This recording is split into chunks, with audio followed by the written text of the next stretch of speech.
Do you remember a couple years back when we did a special video with our friend Carmelo Pampolonio?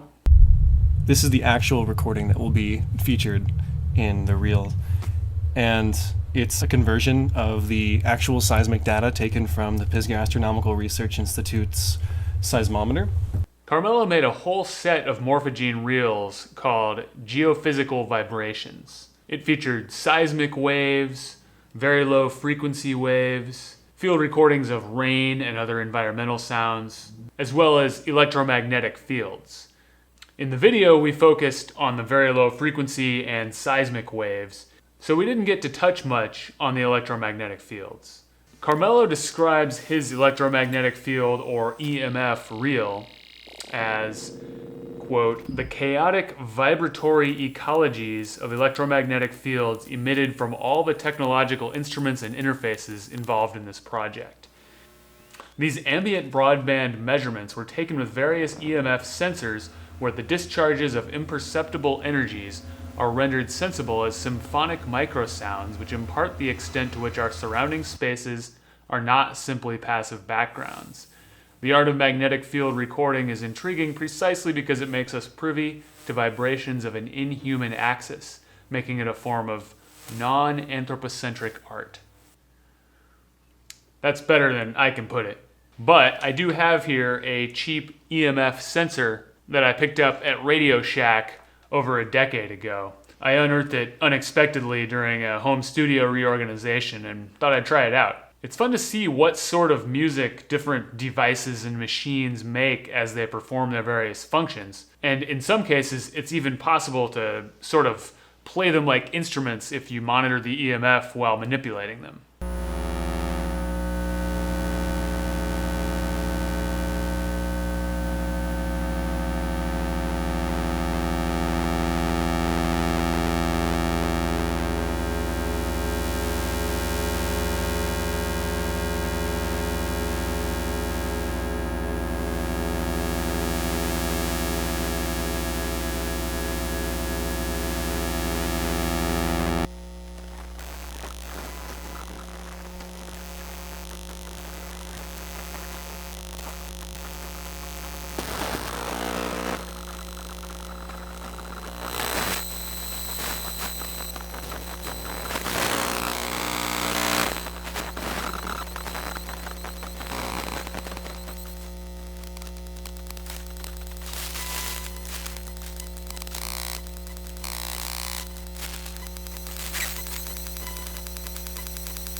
I recorded all these sounds and edited some of my favorites into a Morphagene reel. I did some gain adjustment for consistency, and I did also use some light de-humming to remove a bit of that constant electrical tone, all of which is a matter of taste. Let's listen to them through Strega.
When Eliane Radigue did her early work with tape machine feedback, she would often record the results at the highest tape speed possible, then play them back at the lowest to bring out ultrasounds. A limitation of digital recording, at least with the device I've been using, is that unlike tape, it won't capture much supersonic data. However, I'd like to take a page from Radigue's book anyway and see if we can find, for lack of a better term, ultra rhythms. Playing back at the lowest speed we can get Morphagene to go does allow us to more closely observe the details of what was happening in the machines.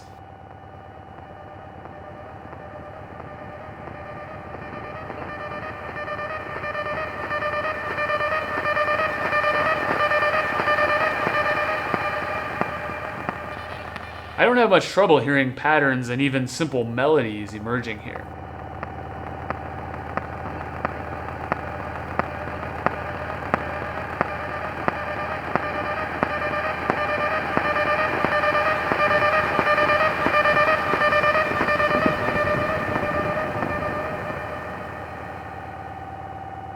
We can even create a sort of trio or quartet of them by turning up the morph control and juxtaposing multiple layers at different speeds and levels.